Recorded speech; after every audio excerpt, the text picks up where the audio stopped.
নমস্কার, সাবনাভিক নিউজ নেটওয়ার্কে স্বাগত। এবার কামারহাটি, টিটাগড় বা ভাটপাড়া ছায়া যেন গ্রাস করতে চাইছে পানিহাটির রাজনীতিকেও।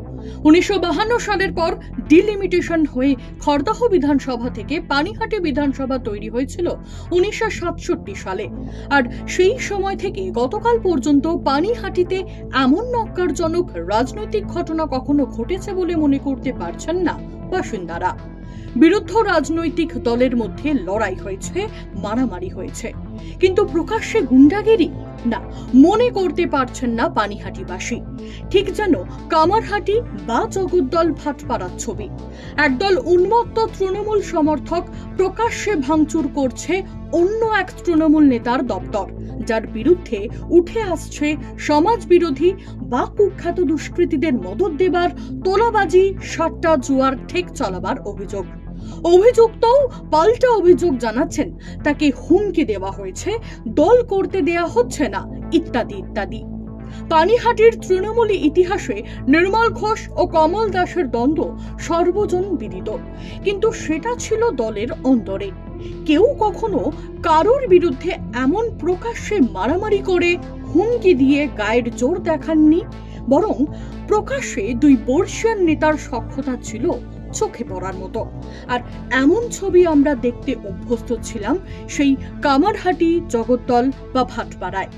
গতকালের ঘটনাবলীর ছবি কিন্তু পানিহাটিবাসীর মনে এক কালো মেঘের আগাম বার্তা দিয়ে গেল শারদোৎসবের আগেই। বিষয়টি নিয়ে তৃণমূলের পরপর বিরোধী বক্তব্য আপনারা শুনেছেন গতকালই। আর 21শে জুলাইয়ের মঞ্চ থেকে দলনেত্রী দলের সর্বস্তরের নেতাকর্মীদের শৃঙ্খলা রক্ষায় কড়া বার্তা দেবার ঠিক 24 ঘন্টার মধ্যে পানিহাটির এ ঘটনা নিয়ে তৃণমূল ও দুর্নীতি সমর্থক বলে দাবি করলেন সিপিআইএম এর কেন্দ্রীয় কমিটির নেতা সুজন চক্রবর্তী। কি বলবেন পানিহাটিতে তৃণমূলের এই যে প্রকাশ্যে গোষ্ঠীদ্বন্দ্ব? গতকালই আপনার মুখ্যমন্ত্রী অভিষেক বন্দ্যোপাধ্যায় সবাই বার্তা দিয়েছেন, তারপরে ওই ঘটনা। আমার কাছে নতুন কিছু নয়।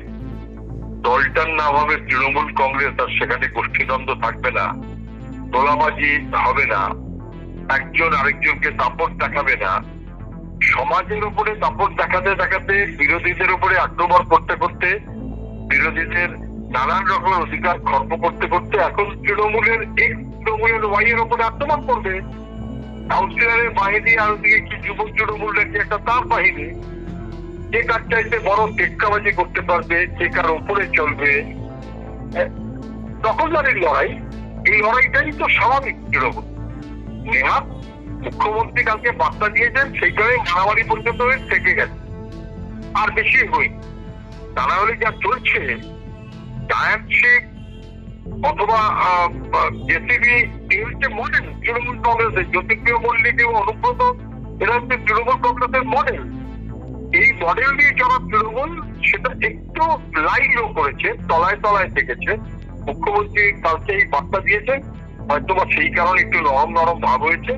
এবার পুলিশ একটা কোনো ইনসিডেন্ট ঘটেছে বলে দুজনকে অ্যারেস্ট করিয়ে তারপরে আবার নির্বিষ করিয়ে সালিশি করে দেওয়ার চেষ্টা হয়তো করবে, যাতে দুপক্ষের সঙ্গে পারস্পরিক ভাবে ঝগড়ার সত্ত্বেও তৃণমূলের দাপটে যারা দুজনেই চলতে পারে। অনেক ধন্যবাদ সুজন দা। সোদপুর থেকে পিয়ালি দত্ত ও মৃত্তিকা সেনগুপ্ত, সাবনাভিক নিউজ। সমস্ত খবরের আপডেট পেতে লাইক করে সাবস্ক্রাইব করুন সাবনাভিক নিউজ। সেই সঙ্গে বেল বাটন প্রেস করতে ভুলবেন না। আপনাদের একটা সাবস্ক্রিপশন আমাদের জন্য অত্যন্ত মূল্যবান। জয় হিন্দ।